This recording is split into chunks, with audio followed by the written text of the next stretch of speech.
Bismillahirrahmanirrahim. Assalamualaikum warahmatullahi wabarakatuh.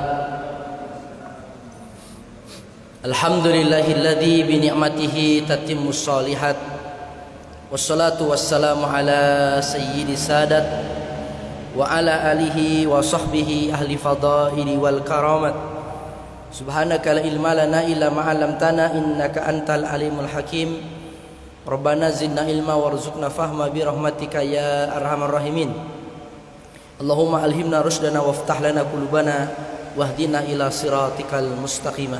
Hadirin hadirat, para tokoh masyarakat, alim ulama, para sesepuh cerdik pandai, guru-guru kami, para senior, adik-adik remaja, para pemuda, semua kita yang hadir insyaallah adalah hamba-hamba yang dimuliakan Allah. Amin ya rabbal alamin. Maupun yang mengikuti via live streaming Facebook, baik Facebook Masjid Raya Al-Falah maupun Facebook saya pribadi, silahkan bisa menyimak dan sewaktu-waktu masih bisa diputar kembali dengan kuota yang ringan insyaallah. Kaji kita pada malam hari ini merupakan pertemuan yang kedua di bulan November. Pembahasan adalah Kitabuz Zakat. Kitabuz Zakat. Kita akan berbicara tentang hadis-hadis yang terkait dengan zakat. Pada pertemuan yang lalu kita telah membahas dua hadis yang terkait dengan kewajiban zakat dan ancaman bagi mereka menolak zakat. Ini sudah kita bahas. Adapun malam ini insyaallah kita akan membahas dua. Yang pertama adalah sedekah yang terbaik, cara sedekah yang baik. Yang kedua adalah sedekah dari harta yang baik. Yang pertama adalah caranya. Yang kedua adalah terkait dengan sumber daripada harta yang disedekahkan. Jadi kalau kita bicara tentang zakat, maka zakat itu juga adalah sedekah. Ya, sedekah yang sifatnya sedekah wajib. Saya ungkap di sini apa beda daripada sedekah dan infak. Ini mirip-mirip nih. Sedekah dengan infak. Kalau sedekah itu dia mengandung dua makna. Yang pertama adalah dia harta. Yang kedua non harta. Ya, ini makna sedekah, dia mencakup umum. Ya, setiap yang diberikan oleh seseorang kepada orang lain maka disebut dengan sedekah. Yang diberikan itu boleh jadi berupa harta, boleh jadi selain harta. Misalnya senyum. Senyum itu disebutkan sedekah. Tabassumu kali akhika shadaqatun. Senyummu kepada saudaramu adalah sedekah. Gitu ya. Jadi kalau ada orang bokeh, gimana kami bisa bersedekah? Kami tak punya harta. Senyummu kepada saudaramu, senyum saja dalam keadaan sulit, itu sudah sedekah. Cemberutmu itu bikin orang tak enak melihatnya. Maka sudahlah bokeh, cemberut juga, musibah. Maka sedekah itu punya makna umum ini. Harta maupun non harta. Gitu ya. Kemudian infak. Infak lebih kepada harta. Gitu ya, lebih kepada harta. Makanya kata nafkah, nafkah itu lebih kepada harta. Termasuk ada istilah nafkah suami kepada istri, itu juga sifatnya adalah ya, harta. Sifatnya adalah fisik. Gitu ya. Seorang kepala rumah tangga memberikan nafkah kepada keluarganya, anak istrinya, itu sifatnya fisik. Ustaz, bagaimana dengan istilah nafkah batin? ya kan? Nafkah pendidikan, nafkah biologis. Itu istilah nafkah bisa-bisanya kita. Aslinya nafkah itu sifatnya fisik. Ya, ada istilah nafkah batin. Itu kan kita yang bikin. Sebenarnya dalam agama makna nafkah itu adalah, nafkah dalam hal ini adalah harta. Gitu ya. Buktinya ya ternyata banyak kehidupan rumah tangga yang ribut, yang sebenarnya masalah utamanya adalah di nafkah harta. Gitu ya, nafkah harta. Bapak Ibu jamaah dirahmati Subhanahu wa taala, maka ketika kami menyebut makna sedekah dalam hadis yang akan kita bahas pada malam ini, maka zakat mencakup ke dalamnya. Ya, maka zakat mencakup ke dalamnya. Baik. Bagi yang memegang kitab bisa dibuka di halaman 733.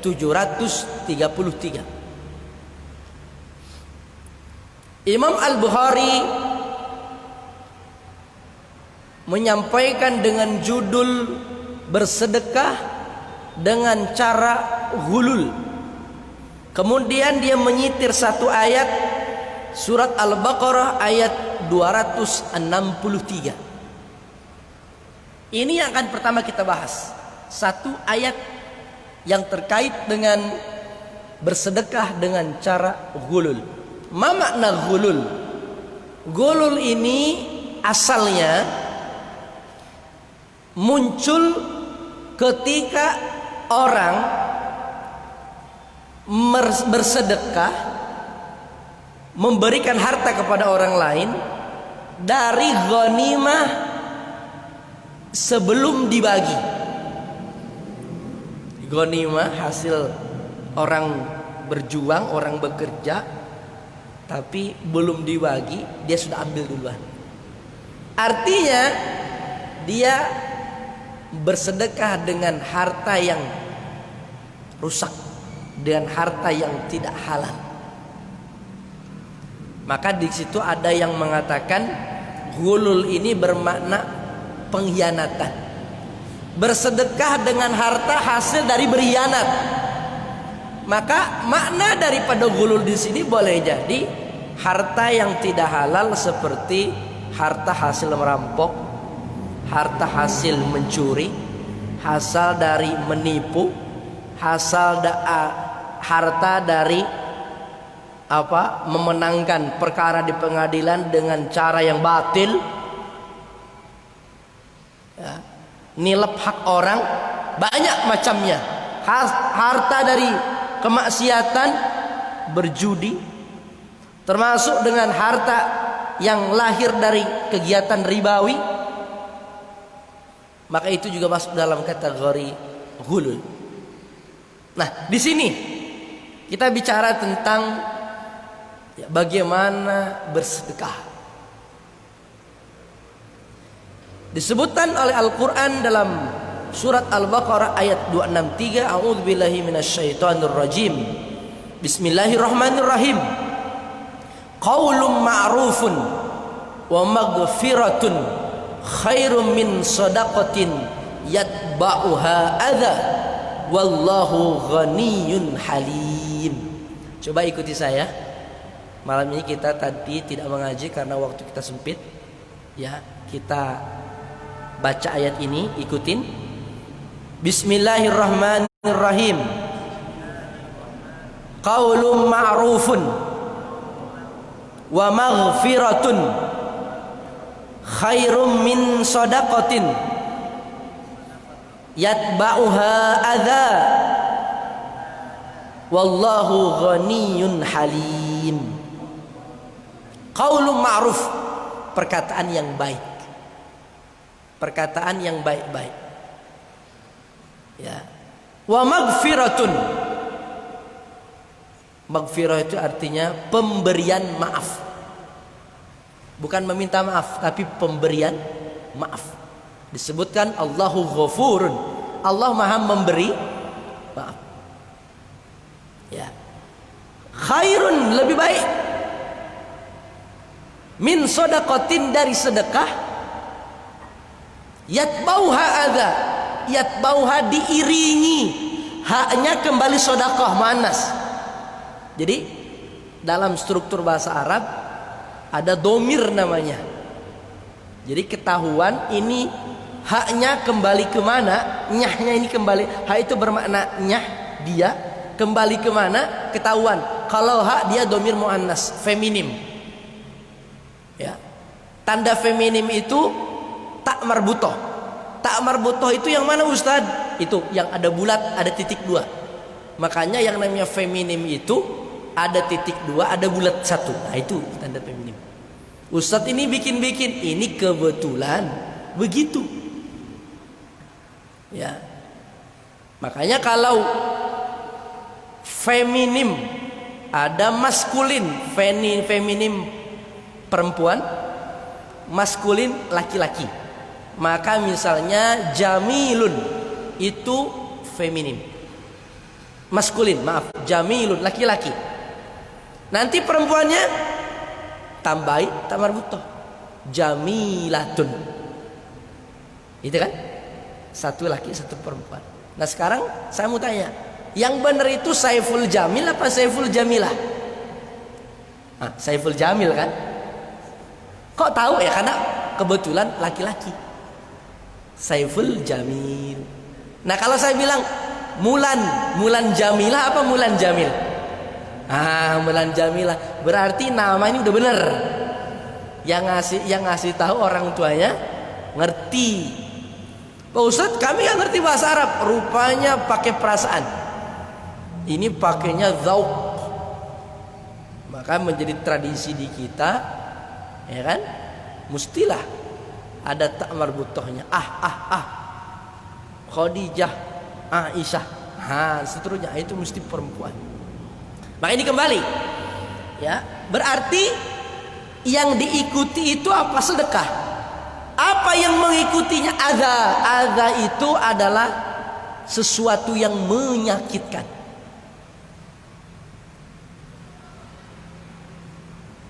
Nah, coba kita ikuti. Ini domainnya tafsir.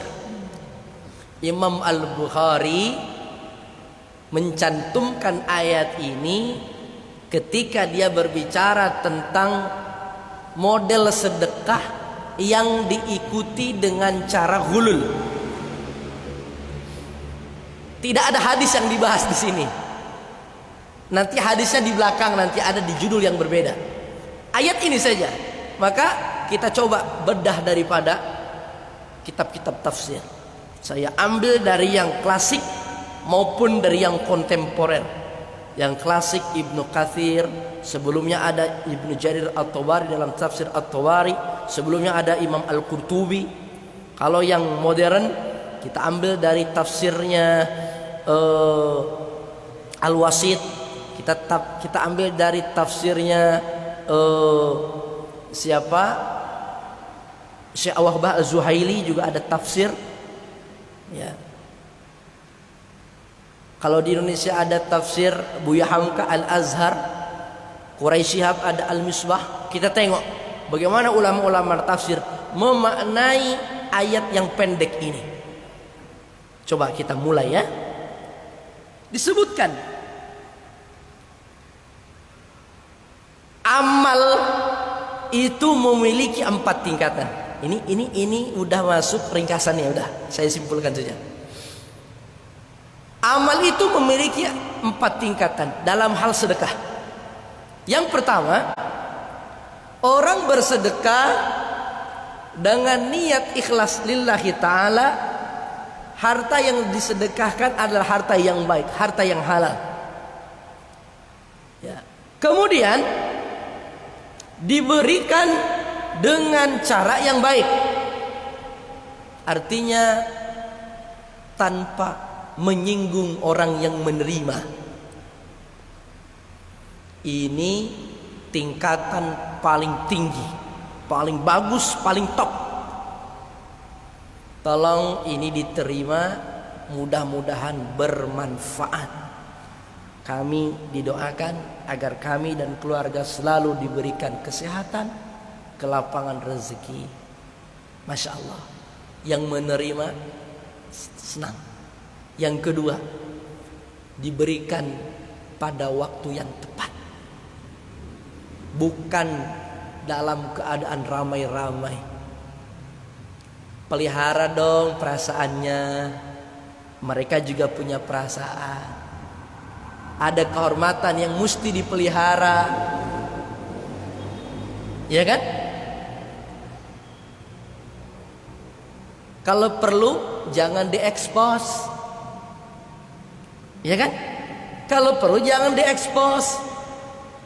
Lalu bagaimana Ustadz? Ada kepentingan ekspos untuk iklan, ya. Di sini ada kebaikan karena untuk, ya, memberikan contoh kepada yang lain, untuk syiar agama. Nah, ini kan nanti sebenarnya bab ini kita akan bicara nanti di bab pembahasan pekan depan. Sudah disiapkan oleh panitia. Judulnya adalah bersedekah dengan rahasia, bersedekah dengan cara terang-terangan. Dua-duanya boleh. Ada manfaatnya ketika ada di situ, ya, menghilangkan terkait dengan yang madarat. Ada maksud tujuan baik di situ nanti. Maka kurangilah, ya. Bagaimana mau ambil foto, ya kan? Kurangilah. Minta izin dulu dengan yang bersangkutan, boleh nggak kita ambil fotonya? Ya. Kalau yang memberikan mungkin tak masalah, tapi yang menerima, masya Allah.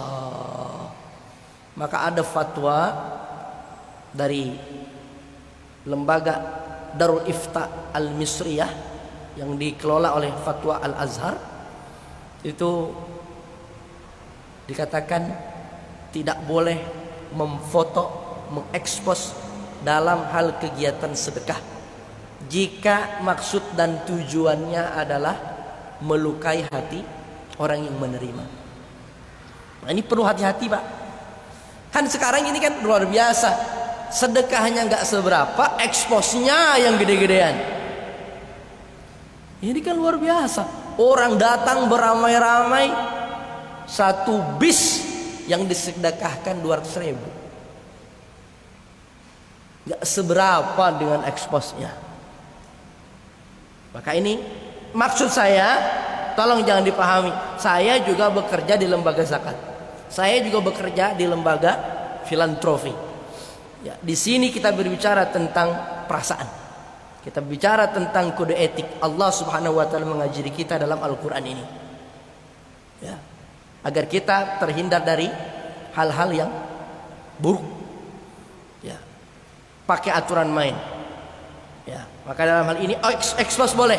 Maka kita ada bicara tentang sedekah dengan, ya, alaniyah. Karena memang yang dibutuhkan alaniyah. Ketika banyak hati-hati yang terkunci, maka perlu diketuk, perlu didobrak agar muncul kesadaran bersama. Ini perlu juga. Ya. Nah, ini artinya apa? Lihat kondisi. Saya kembali.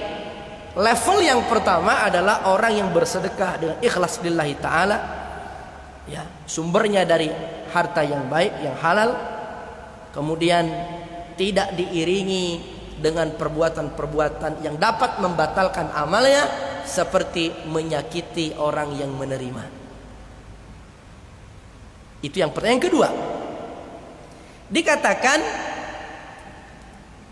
level yang kedua adalah orang berbicara baik, maksudnya adalah menolak dengan cara halus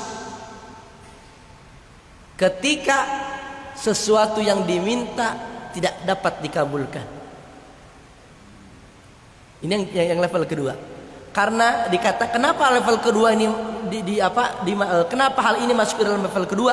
Karena tidak banyak orang yang bisa mengendalikan perasaannya. Berapa banyak yang masuk handphone kita? Hampir setiap hari masuk dengan cara japri ke kita. Ini lagi. Kan udah kemarin kita zakat, kan udah kita kemarin sedekah. Itu bagaimana yang menerimanya? Ya kan?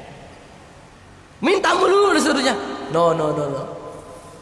Maka dikatakan qaulun ma'ruf. Yang tadi memberi dengan cara baik, yang kedua sekarang menolak dengan cara baik. Banyak kan pengemis, banyak pengemis di perjalanan, tapi dasar kita seuzon aja bawaannya. Sekarang hati-hati, lagi banyak penipuan. Ngomongnya sengaja banter. Coba lihat itu anaknya yang digendong, masa dua seumuran, kayaknya nyewa tuh katanya. Coba dicek, itu kakinya buntungnya pura-pura. Coba kasih aja cecak, mesti dia lari. Menolak dengan cara halus, menolak dengan cara baik. Mungkin yang kita kira itu benar, betul, tapi itu tidak baik untuk kita, bagi hati kita. Makanya berat kan, betul. Menolak dengan cara adab, menolak dengan sopan itu tidak mudah. Maka dimasukkan ke dalam level yang kedua, qaulun ma'ruf. Yang ketiga, wa maghfiratun, memberi maaf. Memberi maaf secara umum kepada orang-orang yang bersalah, menyakiti kita, kita beri maaf. Bahkan kalau perlu tanpa orang meminta maaf, kita relakan. Yang ini berat, betul, berat. Ya, memberi maaf jauh lebih berat daripada meminta maaf. Ya, levelnya di bawah dengan ada orang yang sombong untuk meminta maaf sulit. Apalagi memberi maaf itu berat luar biasa. Memberi maaf dalam keadaan kita yang benar. Kan kita berurusan dengan orang yang tidak tepat. Sama-sama ngotot, kita merasa benar, tapi kadang demi ukhuwah Islamiyah kita ngalah deh.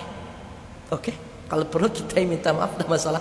Dan itu adalah sesuatu yang luar biasa, masuk ke dalam level yang ketiga.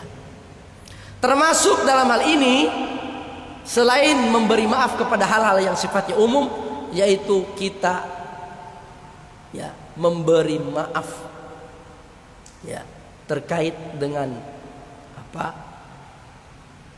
Dalam hal ini adalah sesuatu yang tidak menyenangkan kita, sesuatu yang terkait dengan masalah sedekah, terus kita memberikan maaf kepada orang lain yang urusannya terkait dengan masalah sedekah ini.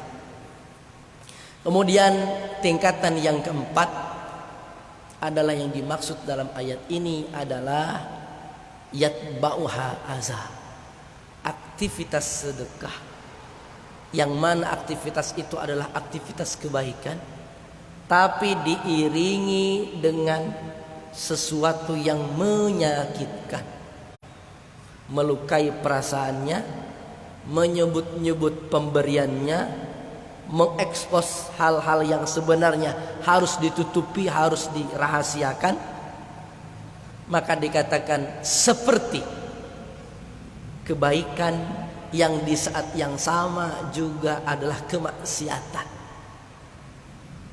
Ini aktivitas, dua aktivitas dilaksanakan sekaligus, ya kan?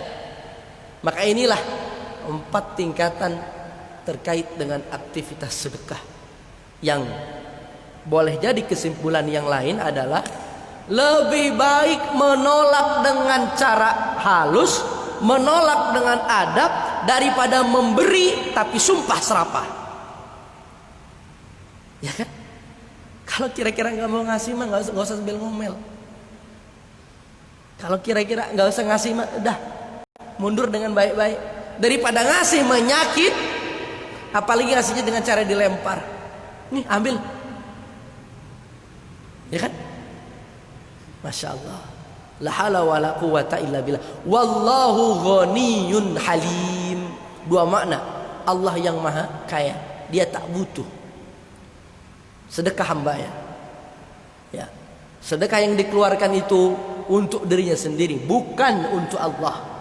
Halim, Allah maha lemah lembut dalam urusan memberikan hukuman kepada hambanya. Allah subhanahu wa ta'ala lebih mendahulukan rahmatnya, lebih mendahulukan maghfirahnya. Allah adalah zat yang maha penyantun. Ada mufassir yang mengatakan Allah adalah zat yang tidak gampang memvonis. Ya kan? Orang berbuat salah, Allah tahan dulu, tidak buru-buru langsung divonis. Barangkali dia akan segera bertaubat. Maka ada hadis dikatakan, ya, ittaqillaha haitsu ma kunt watbi'i sayyi'atal hasanata tamhuha.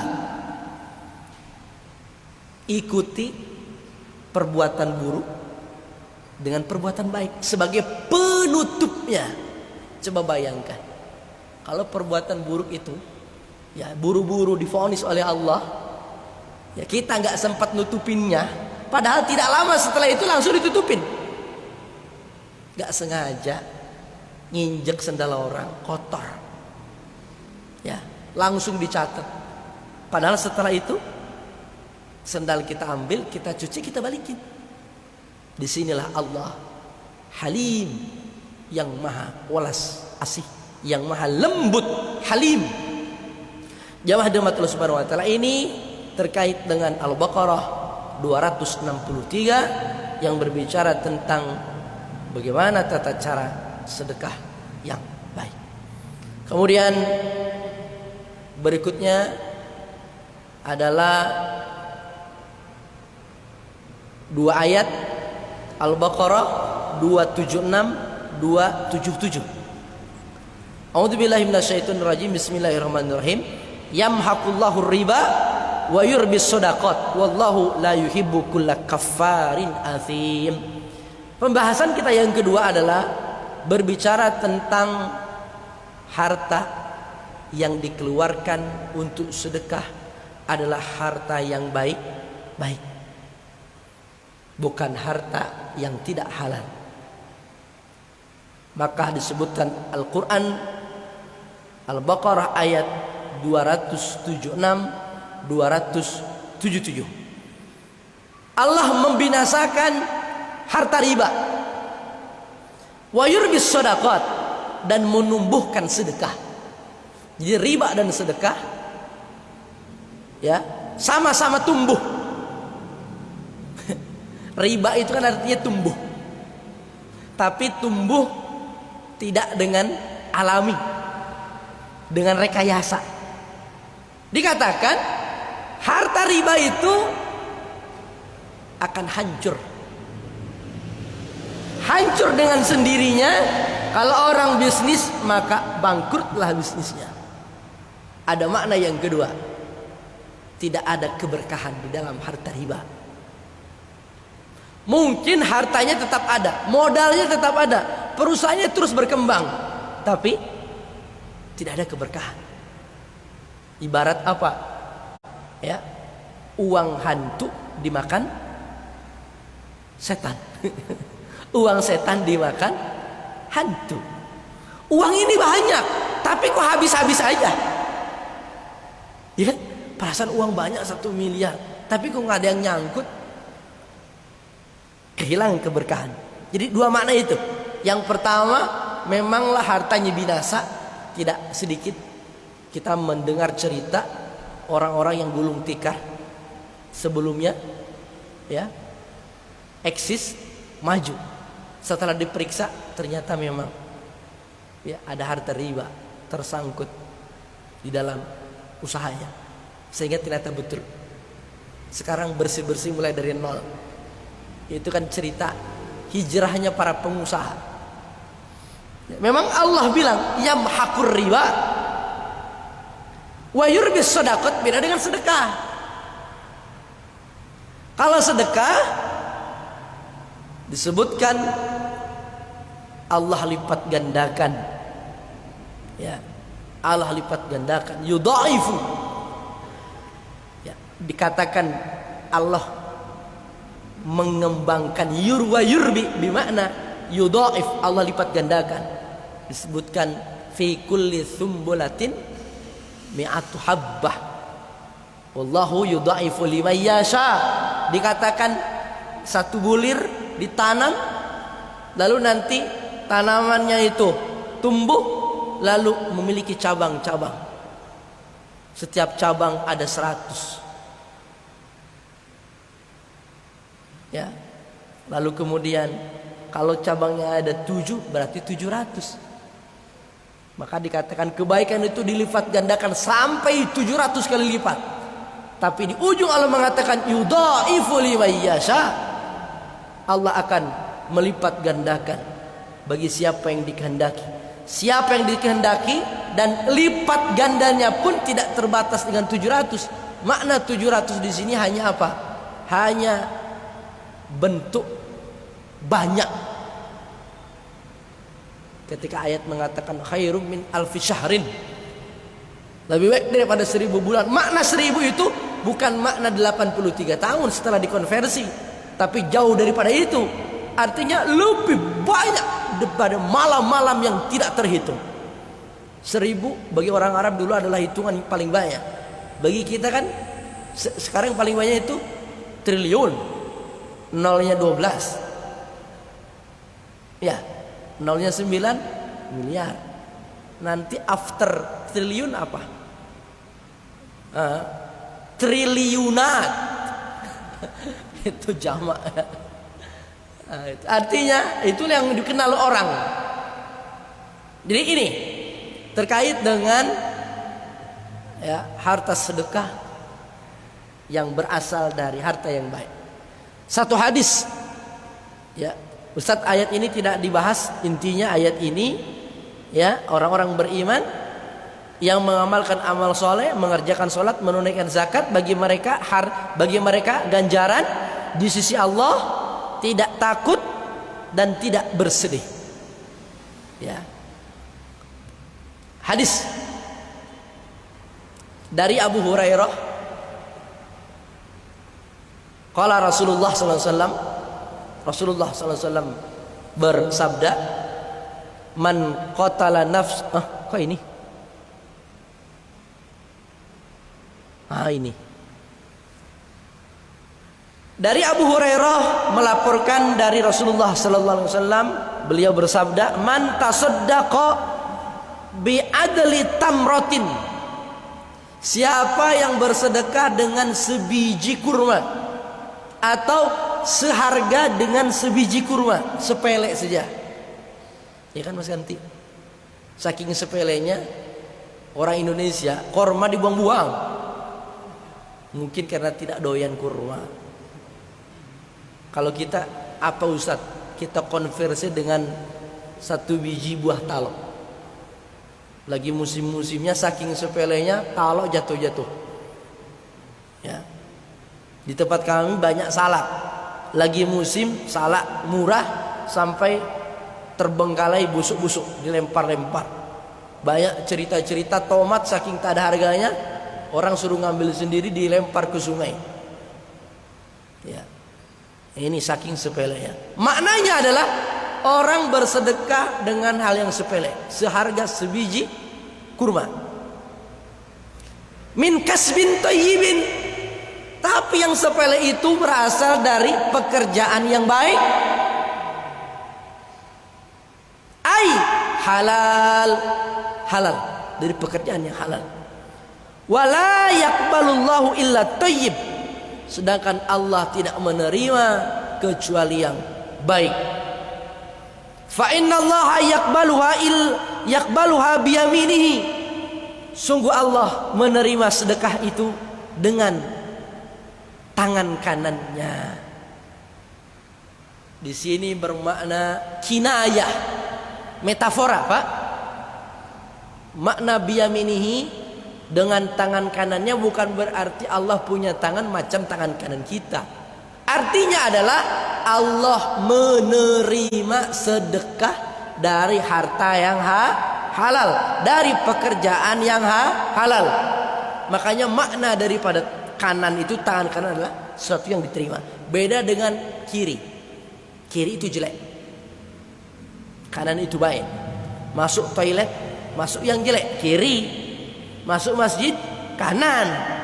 Pakai sepatu baik kanan. Ini ya. Makan kanan, cebok jati kiri, ya. Yang baik-baik. Maknanya itu kinayah, metafora, bukan bermakna hakiki. Ya. Thumma yurabbiha li sahibiha. Sedekah yang cuma seharga sebiji kurma itu berasal dari pekerjaan yang baik, pekerjaan yang halal, dikatakan kemudian diterima oleh Allah Subhanahu wa taala, karena Allah hanya menerima yang baik-baik saja. Kemudian Allah Subhanahu wa taala melipat gandakan, yurabbiha ay yudhaifu, Allah lipat gandakan li sahibiha, untuk orang yang bersedekah tadi, kama yurabbi ahadukum, apa ini, faluwahu, sebagaimana di antara kamu yang memelihara anak kuda. Faluwahu itu bermakna fasola, anak kuda, waladun firas, faras, ada kuda kemudian melahirkan kuda, ya, kemudian dipelihara oleh tuannya. Jadi kuda yang baru lahir, yang kecil, yang masih bayi itu dipelihara sampailah dia besar, bisa digunakan. Firas ini bisa digunakan untuk berperang khusus. Kalau dijual menjadi harta yang sangat berharga, ya. Kemudian di ujung disebutkan hatta yakuna mithlal jabal. Kalau kuda tadi itu menjadi berharga, yang awalnya bukan siapa-siapa, sekarang berharga. Sekarang yang cuma segede biji kurma itu sekarang menjadi mislal jabal, seperti gunung. Kenapa? Karena harta yang disedekahkan dari harta yang baik, dari harta yang halal. Hadis ini diriwayatkan oleh Imam Al-Bukhari, juga disepakati oleh Muslim, maka muttafaqun alaih. Ada hadis yang semisal ini dari riwayat Muslim. Terakhir, pernah gak kita mendengar hadis ini? La yaqbalullahu sholata illa bitahurin wala sodaqata min ghululin. Hadis riwayat Muslim. Allah tidak menerima sholat kecuali dengan taharah, kecuali dengan berwudu,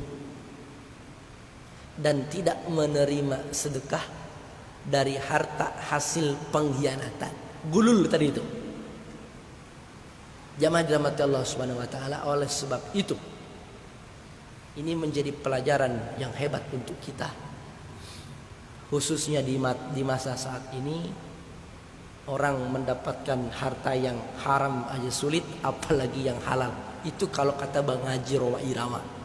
Tapi saya kira itu tidak betul sepenuhnya.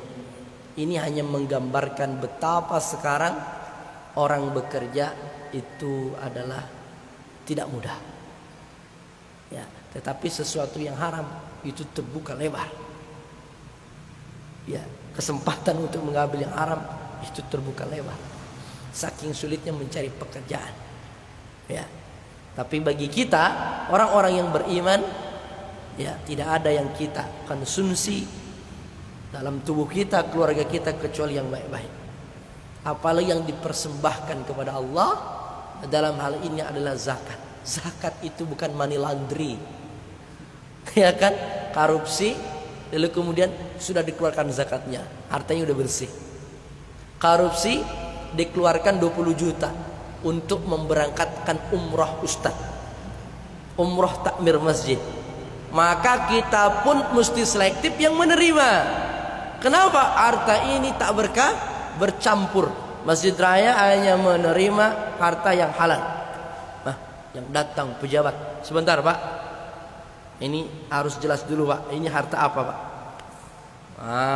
Kan? Ini penting. Ini sudah jam 9, lebih berapa ini? Berapa? Lebih berapa? Oh, kali 5 menit. Sedikit. Saya ada sedikit. Masih ingat tentang pembangunan Ka'bah?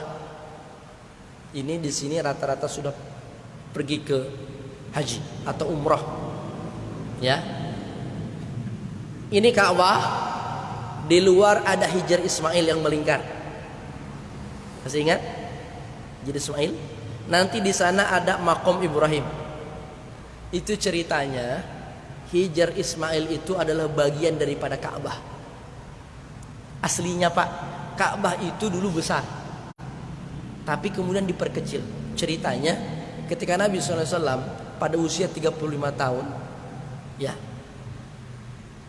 Ka'bah roboh karena diterjang banjir. Dulu sudah hilang di zaman Nabi Nuh, diterjang banjir, kemudian dibangun oleh Ismail dan Ibrahim.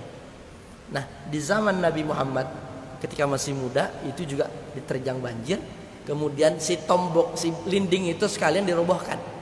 Lalu orang-orang mulai membangun Ka'bah itu, dan mereka bersepakat untuk membangun Ka'bah dari harta yang halal. Bayangkan orang-orang yang jahat jahiliyah, Abu Jahal, Abu Lahab, Sumayyah dan teman-temannya, itu mereka bersepakat untuk urusan bikin rumah Allah harus pakai harta yang halal. Tapi setelah diaudit, harta saya haram semua.